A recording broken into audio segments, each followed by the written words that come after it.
Hello everyone, I'm MustAGigafo, and today I'm going to show you 3 Shaman decks for your Ashes of Outland experience. This is the 8th in a series of 10 videos showcasing 3 decks for each class.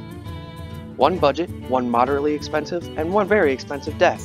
I try to make each deck unique, fun, and competitive. Now, without further ado, let's get into today's first deck. The first deck I made for Shaman is Spell Shaman. Now this deck is kind of a mid-range deck that has a focus on spells and controlling the board while keeping your minions safe.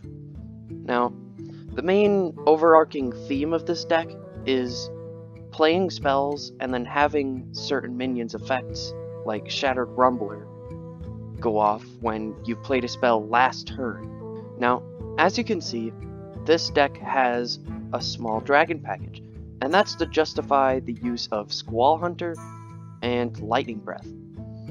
Now, in Descent of Dragons, Lightning Breath didn't see play because the dragon package in Shaman wasn't strong enough. But now that the Spell Last Turn package and cards like Moarg Artificer are coming to standard, I think Lightning Breath can get its time to shine.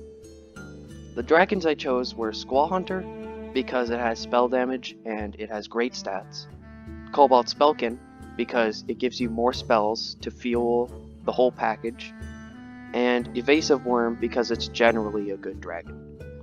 Now, this deck also has some cool tools like Lady Vosh and Serpent Shrine Portal. You might have noticed that there's a lot of overload in this deck, like Squall Hunter, Serpent Shrine Portal, Sludge Slurper, and Sandstorm Elemental, but I didn't include any overload synergy because I thought adding overload synergies would make the deck too out of focus. I think this deck needs one main focus for it to be successful, and I think having 3 packages in it would not work. While I don't think this deck is going to be the most successful, quite frankly, alongside the other Shaman decks I made, if Shaman gets more tools in the future, I think this is an archetype that will be successful. The second deck I made for Shaman is a Battlecry Evolve Shaman. Top players have been saying that this archetype is not going to work. The Evolve synergies that Shaman already has are too few and far between, and there isn't enough fuel to let those synergies work. I beg to differ. I think that this deck can be successful. We already have tools like Mutate and Explosive Evolution, and Bogstrock Clacker and Bogspine Knuckles are just what we need to push it into a competitive level. Now, the goal of this deck is to first activate the quest as soon as possible, which changes your hero power into one that doubles your battle cries for the turn, and then get tons of value out of your evolves, your big battle cries like the Lurker Below, Siamat, and Boom Pistol Bully, and to win the game in an explosive burst. The first card I want to mention is Bogspine Knuckles. This is a 5 mana 4/2 weapon that basically whenever it attacks, it casts Evolve. A lot of people have been saying, this card is too slow, it can't work in Shaman right now. But I disagree. I think even with Desert Hare just without the double battle cry, I think this is a very powerful combination if you have Bogspine Knuckles already on the field. This deck sees the Lackey package returning with Sludge Slurper, Evil Cable Rat, Evil Totem, and Weaponized Wasp. It has all the best Battlecry tools that the previous list for Battlecry Shaman had, but with the Evolve package. This is another list where I added Serpent Shrine Portal just to wrap up loose ends and remove maybe an annoying minion.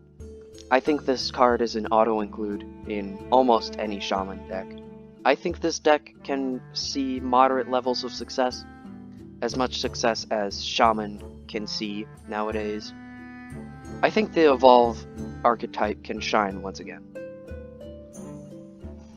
The last deck I made for Shaman, and the one I teased at last episode, is a big spell control Shaman. Now this deck takes full advantage of the Galakron package to control the board with the 2/1 rushes that the Invoke cards make, And once you have enough upgrades on Galakrond, you can get out one of the most important cards in this deck, Dragon's Pack, which enables both the Galakrond package and the Big Spell package in Fist of Ra-Den. This card last expansion was passed off as a meme, but I think in this deck it can actually see success, because it takes advantage of big spells that summon tons of minions, like Dragon's Pack, Eye of the Storm, and makes them even better by just throwing in a random legendary minion.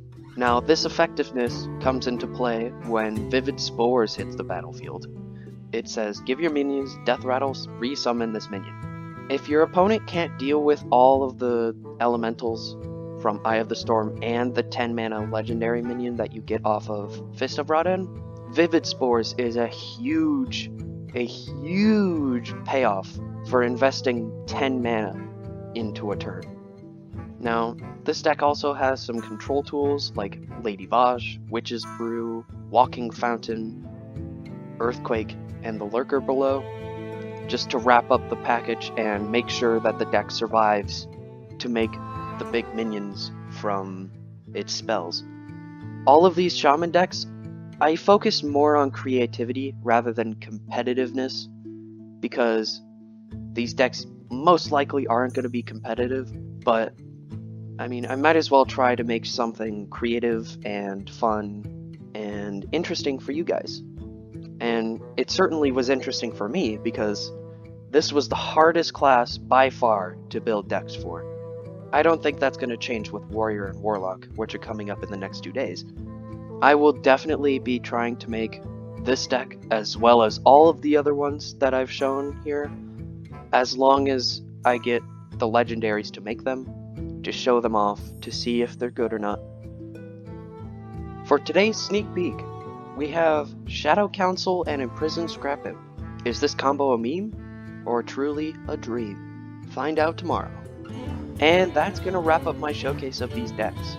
If you have any suggestions or ideas, feel free to put them in the comment section below. I would love if this turned into a collaborative effort to build the best decks for the expansion. The deck codes for the decks I made are in the description, so feel free to use them in any way you want. And a special thank you to everyone who's watched the whole series so far. I'll catch you on the next one.